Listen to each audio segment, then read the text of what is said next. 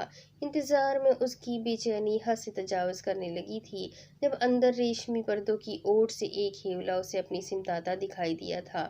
مسحور کن خوشبو اور زیورات کی مدھم جلتے رنگ میں آہنی سلاخوں کے قریب رکتی، وہ چند لمحوں تک اسے تکتی رہی جو مکمل اس کی طرف متوجہ ساکت بیٹھا تھا۔ ہیشم نے دیکھا وہ دو زانوں بیٹھ چکی ہے۔ آج پھر اس کا چہرہ نقاب میں چھپا ہوا تھا، تیز چمکتی بھونرا آنکھیں بھی نیم تاریکی میں گم تھی۔ میں کیشیا کی طرح کسی بھی وقت تم تک نہیں آ سکتی۔ اس کے دھیمے لہجے کی حلاوت اور رزق پھولتی آواز دل کا اضطراب کم کرنے کے لیے کافی تھی۔ سب سے پہلے ایک بات جان لو کہ ہمیں ان آہنی دیواروں میں قید ہوں، تمہاری طرح آزاد نہیں۔ کہ میں ان آہنی دیواروں میں قید ہوں، تمہاری طرح آزاد نہیں۔ میری آزادی تم سے منسوب ہے، میں تمہیں اپنے ساتھ لے کر اس ید سے نکلوں گی۔ میرا یقین کرنے کے سوا تمہارے پاس دوسرا کوئی چارہ نہیں ہے۔ گہرے لہجے میں وہ بولتی خاموش ہوئی تھی۔ کس نے قید کر رکھا ہے تمہیں یہاں؟ وہ دنگ لہجے میں پوچھ رہا تھا۔ اس محل اور ریاست کے سلطان نے، وہ اتنا ہی بولی۔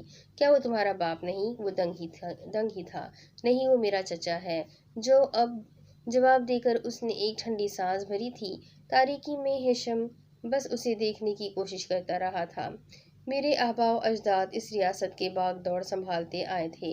اصول کے مطابق میرے دادا نے ریاست کی حکمرانی کا تاج اپنے بڑے بیٹے یعنی میرے باپ کے سر پر سجایا اور خود گوشۂ نشین ہو گئے۔ وہ دو ہی بیٹے تھے ان کے۔ میرے دادا اور میرا باپ دونوں ہی اس بات سے بے خبر تھے کہ ان کا ہی خون اقتدار کی ہوس اور رقابت کی آگ میں جلتا شب خون مارنے والا ہے۔ ایک طرف میرا باپ ریاست کو جنت بنا رہا تھا تو دوسری طرف میرا چچا ان کی پشت پر خنجر گھونپنے کی تیاریوں میں مگن تھا۔ اس نے میرے باپ دادا کی کئی وفاداروں کو لالچ دے کر اپنے ہواروں میں شامل کر لیا۔ میں بہت چھوٹی تھی اس وقت جب میرے باپ کو زہر دے کر قتل کر دیا گیا۔ میری ماں کی زندگی کو خطرے میں دیکھ کر دادا نے ان کو اپنے ایک وفادار کے ساتھ محل سے فرار کروا دیا۔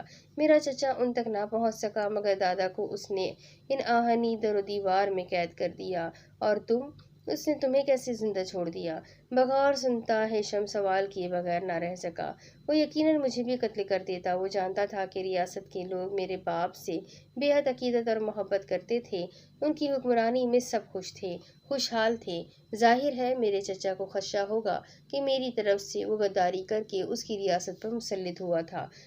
میرے جوان ہوتے ہی ریاست میں بغاوت سر اٹھا سکتی تھی۔ میرے دادا نے صرف میرے لیے اس سے التجا کی تھی، لیکن صرف دادا کی التجا پر ہی اس نے میری زندگی نہیں بخشی۔ بھائی کے لیے نہ صحیح مگر بھائی کی اولاد کے لیے اس کے خون نے ضرور جوش مارا تھا۔ میرے لیے اس کی محبت اور شفقت ختم نہ ہو سکی، ورنہ 5 برس پہلے دادا کے انتقال کے بعد وہ بآسانی مجھے قتل کروا کر یہیں دفن کر سکتا تھا، کسی کو خبر تک نہ ہوتی۔ اور اب تو وہ چاہتے ہوئے بھی نہ مجھے قتل کروا سکتا ہے نہ مجھے آزاد کر سکتا ہے۔ اس کے تلخ ہوتے لہجے پر ہیشم خاموشی سے اسے دیکھتا رہا تھا۔ میرے دادا کئی علوم سے مالا مال تھے، بہت کچھ ان سے مجھے بھی ملا، اس میں حکمت بھی شامل ہے۔ میرا چچا بھی یہ بات جانتا تھا، اس لیے جو کام وہ دادا سے نہ لے سکا وہ اس نے مجھ سے لینا شروع کر دیا۔ مجھے امراض کے لیے بھی دوائیں مجھ سے بنوا کر میرا اور باہر کی دنیا کو منہ مانگی قیمت کے بدلے فروخت کرواتا ہے۔ وہ ریاست کے مجبور لوگوں کے خون پسینے اور میرے علم کو مہنگے داموں فروخت کر کے مسلسل اپنے خزانے اپنی اور اپنی اولادوں کی عیاشیوں کے لیے بڑھاتا جا رہا ہے۔ مجھے خود سے زیادہ ریاست کی فکر ہے جو سلطان سے عاجز آ چکے ہیں۔ میں جب تک یہاں قید ہوں میرے لوگ سلطان کی غلامی سے نجات نہیں حاصل کر سکتے۔ وہ میری طرف بھی امید کی نگاہ نہیں کر سکتے کیونکہ میرے چچا نے یہ مشہور کروا رکھا ہے کہ اپنے باپ کی موت اور ماں کی گمشدگی نے میری ذہنی حالت تباہ کر دی ہے۔ کبھی کبھی وہ لوگوں کو میری طرف سے مکمل مایوس رکھنے کے لیے مجھے لوگوں کے درمیان پنجرے میں قید کر جاتا ہے، سب کے سامنے یہ ثبوت پیش کرنے کے لیے کہ مجھے خطرناک دورے پڑتے ہیں، کئی بلاؤں کا سایہ آ جاتا ہے مجھ پر، اور پھر میں جو لوگوں کی مسیحائی کرتی ہوں انہی لوگوں کے سامنے جھاڑ پھونک سے میرا علاج کیا جاتا ہے۔ لوگ مجھ سے ڈرتے ہیں، خوف کھاتے ہیں، لیکن جانتے ہیں کہ ان کی بیماریوں کا علاج بھی میرے پاس ہی ہے۔ میرا چچا مجبوراً اس بات پر آمادہ ہے کہ میں اس کے ستائے ہوئے لوگوں کی خدمت کروں، ان کی مسیحائی کروں، ورنہ اگر میرے اس علم سے ان کو فیض نہ پہنچا تو میری بنائی گئی دواؤں میں شفا نہ رہے گی اور اس کو بھاری نقصان سے دوچار ہونا پڑے گا۔ بات مکمل کرتے وہ شاید تھک کر خاموش ہوئی تھی۔ سرد ہواؤں کی مدھم سرسراہٹوں کے درمیان چند لمحے یوں ہی دبے پاؤں گزر گئے۔ سر اٹھا کر زجان نے اسے دیکھا جو ایک ہاتھ کے فاصلے پر بیٹھا اس کے پھر بولنے کا منتظر تھا۔ کیشا نے مجھے بتایا کہ یہاں آنے سے پہلے تمہیں ہماری ریاست کے بارے میں کچھ باتیں معلوم ہوئی تھیں، وہ سب کافی حد تک درست ہے، مگر میں سلطان کی بیٹی ضرور ہوں، کوئی آدم خور ڈائن نہیں۔ جنگل میں بھٹکتی ضرور ہوں، مگر صرف اس لیے کہ دوائیں تیار کرنے کے لیے جڑی بوٹیوں کو اکٹھا کر سکوں۔ مجھے بس اسی لیے جنگل تک جانے کی اجازت ہے۔ قدرت نے اسی وجہ سے ہی مجھے اپنے باپ دادا کے وفاداروں سے جوڑے رکھا ہے۔ کہنے کو وہ سلطان کے باغی ہے، مگر وہ میرے باپ دادا کے سچے وفادار ہیں۔ یہ وہ لوگ ہیں جو اپنی وفاداریوں کا سودا کر کے غداری نہ کر سکے۔ میرے چچا کے تخت سنبھالتے ہی اپنے حواریوں کے مشورے پر ان وفاداروں کی نسلیں تک ختم کر دینے کی ٹھان لی تھی، اسی لیے وہ سب اپنے خاندانوں سمیت جنگل میں پناہ لینے پر مجبور ہو گئے۔ ان کی قربانیاں ضرور اس ریاست کو ظلم و ستم اور غلامی کے اندھیروں سے نکال لے گی۔ اگر سلطان کو خبر ہو گئی کہ تم باغیوں کے ساتھ ہو تو کیا ہوگا؟ ہیشم نے پھر سوال کیا۔ وہ عیش و نشاط میں اس حد تک غرق ہے کہ اسے یہ خبر تک نہیں کہ اس محل کے کئی خادم اور محافظ جو اس سے تنگ ہے میرے وفادار ہیں، وہ کچھ طنزیہ لہجے میں بتا رہی تھی۔ اگر ایسا ہے تو تم نے اب تک اس قید سے فرار حاصل کرنے کی کوشش کیوں نہیں کی؟ اس محل اور جنگل کے وفادار تمہاری مدد کر سکتے ہیں، ہیشم نے کچھ حیرت اور الجھن کے درمیان پوچھا تھا۔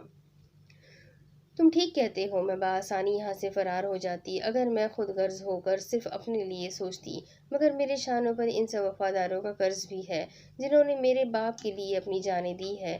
آج ان کے خاندان یا تو سلطان کے غلامی میں ہے یا جنگل میں تم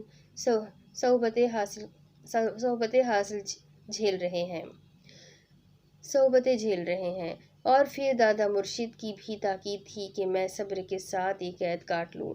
یہ کون ہے؟ وہ چونکا تھا۔ میرے دادا ان کی عقیدت مند تھے۔ نہ صرف دادا بلکہ میرے ماں باپ کا بھی دادا مرشد سے عقیدت اور محبت کا بہت خاص تعلق رہا ہے۔ دادا مرشد اس ریاست میں نہیں ہے، دور کہیں پہاڑوں میں رہتے ہیں۔ میرے دادا نے میری ماں کو محل سے فرار کر کے ان کی پناہ میں بھیج دیا تھا۔ میرے چچا دادا مرشد کے سائے تک بھی نہیں پہنچ سکتے تھے۔ میری ماں کی زندگی ان کی پناہ میں محفوظ تھی۔ تو کیا دادا مرشد نے اجازت دے دی ہے اب تمہیں اس قید سے نکل جانے کی؟ ہیشم نے پوچھا۔ ہاں، میرے جانے کا وقت قریب ہے۔ میں پہلے ہی تمہیں بتا چکی ہوں کہ تمہیں ساتھ لے کر یہاں سے نکلوں گی۔ میرے ساتھ ہی کیوں؟ ہیشم حیران ہوا تھا۔ دادا مرشد کی ہدایت تھی کہ مجھے باہر سے آنے والے کسی شخص کے ساتھ اس محل اور ریاست سے نکلنا ہے، کیونکہ باہر کی دنیا سے تم زیادہ اچھی طرح واقف ہو۔ میں نے کبھی پانی کا سفر نہیں کیا، تم بحفاظت مجھے دریا پار کروا دو گے اور میں تمہیں جنگل سے نکال سکتی ہوں۔ حقیقت یہی ہے کہ تمہیں میری اور مجھے تمہاری ضرورت ہے۔ زجان کے صاف گو لہجے پر وہ کچھ دیر تک خاموشی سے اسے دیکھتا رہا تھا۔ تم دادا مرشد سے کیسے رابطے میں ہو؟ میں اپنے دادا کی زندگی سے ہی ان سے رابطے میں ہوں۔ دادا مرشد کے پیغام پر جنگل میں باغیوں تک